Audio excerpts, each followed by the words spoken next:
Let's do another example, this time using a deforming control volume. This is a little complicated problem in which an L-shaped tube of constant area A is filled completely with water and is held as shown. There is a plug at the lower end which is holding this water like this. The pressure increases hydrostatically down the vertical leg and is constant throughout the horizontal leg.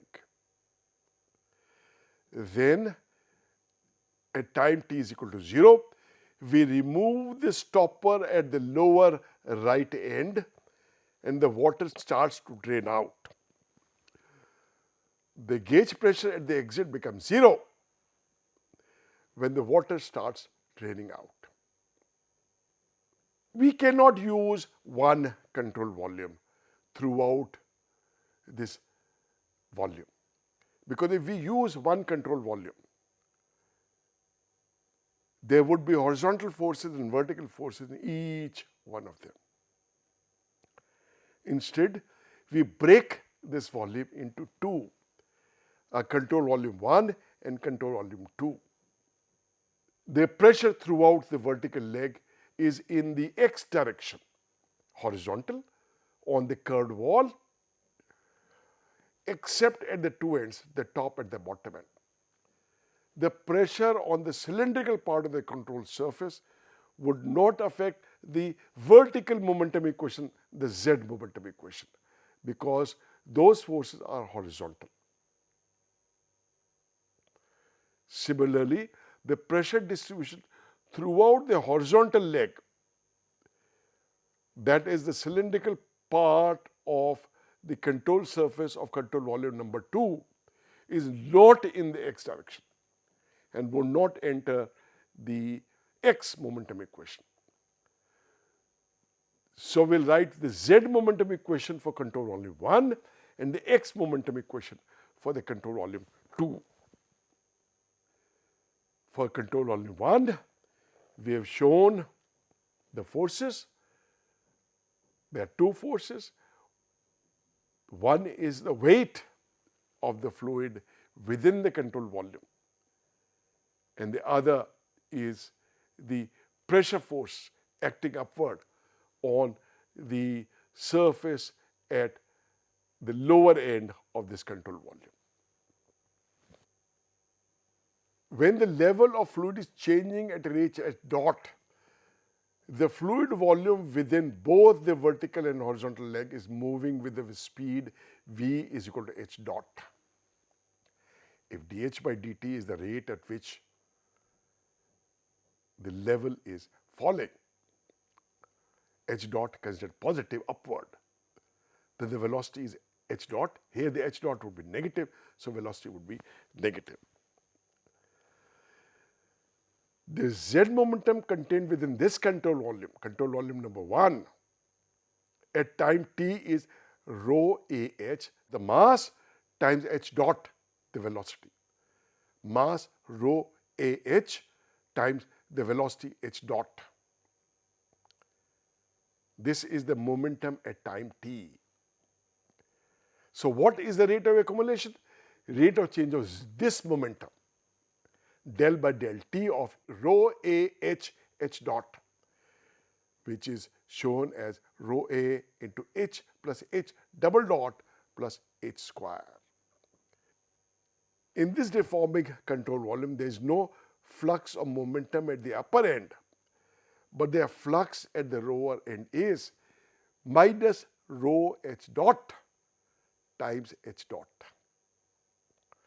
Minus rho a h dot is the volume coming out is negative because it is downwards, times h dot, and so the net efflux of momentum is minus rho a h dot square. Putting the two together, we get pressure 1 gauge is rho gh plus rho h h double dot. Rho gh is purely the hydrostatic pressure and to this is added a pressure rho h h double dot, the acceleration of the level h, since h double dot is negative. So this is negative. Similarly, we work on the second control volume, the horizontal leg. Here, it is easy to see that the momentum in flux is the same as momentum of flux. Same volume, same rate the mass is coming in, same rate the mass is leaving. The velocity at inlet is the same as velocity at outlet. So net efflux is 0. Also, we evaluate the accumulation term. Accumulation, the total mass contained within this tube is constant at rho a times L2, but the velocity is changing, and the velocity is minus h dot. And so the rate of accumulation is minus rho a L2 into h double dot, because del by del t of the momentum contained within the control volume. And the momentum contained within the control volume is rho a L2, the mass, times the velocity. And the velocity is minus h dot. So this is the rate of accumulation. And that should be equal to the net external force applied on the system. And the only external force in the x direction is P2g times A. And from this, we get P2g is equal to minus rho L2 h double dot. Now what next? The next is, if the volume of the bed is very small, the pressure 1, P1 should be equal to the pressure P2. And we equate the two to obtain this equation. And this equation is simplified to obtain h double dot is equal to minus gh divided by h plus L2. The problem is solved. This tells you the rate at which the level would fall and the acceleration of that level. Let's do one more example.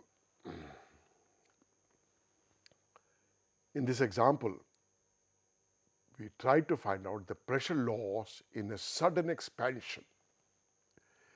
We discussed in an earlier lecture that as a liquid flows in a pipeline with a sudden expansion of the diameter of the pipe, then the flow separates at these locations,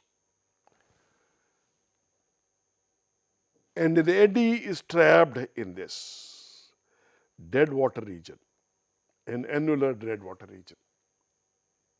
The flow comes out, the velocity remains the same as here,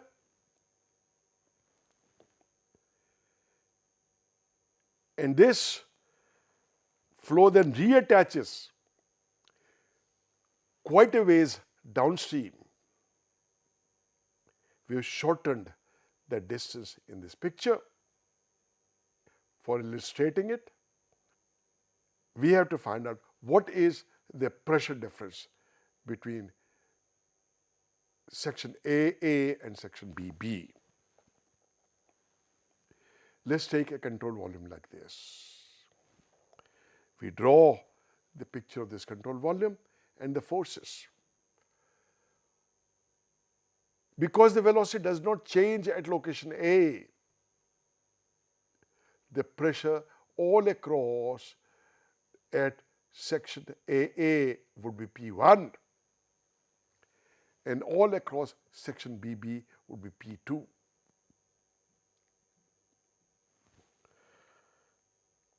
So we can calculate the net horizontal force as P1A minus P2A in the horizontal direction. And that should be equal to the net efflux of momentum. The influx of momentum at AA is rho V1A1 influx into V1, the velocity at V1. The efflux of momentum in BB is rho V2A2 minus V2. The net external force P1A2 minus P2A2 is equal to net efflux.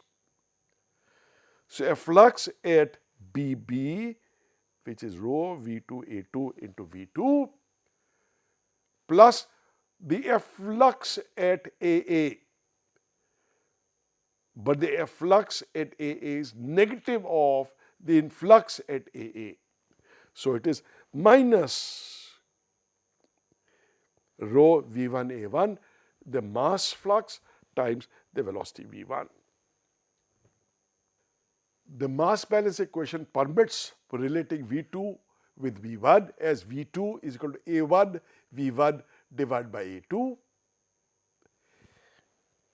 And we use this in the above equation. We get P2 minus P1 divided by rho V1 square is equal to A1 divided by A2 into 1 minus A1 divided by A2. Up till now, in all calculations of momentum efflux, we have assumed the flow to be uniform across the inlet and the outlet. At 1, the velocity is 1. At 2, the velocity is 2. But usually in controlled volumes, the liquid or the fluid enters through a pipe. And we know very well that there is velocity profiles across this pipe. If the flow is laminar, fully developed, the profile is parabolic. If it is turbulent, it's most likely to be a 1/7 power law. We can still work with the one-dimensional assumption, but with a momentum correction factor. We define a momentum correction factor beta, just like we defined an energy correction factor gamma when we are dealing with the energy equation. So we define beta is equal to actual momentum flux divided by momentum flux when the same mass crosses at the average velocity, which we have been doing so far.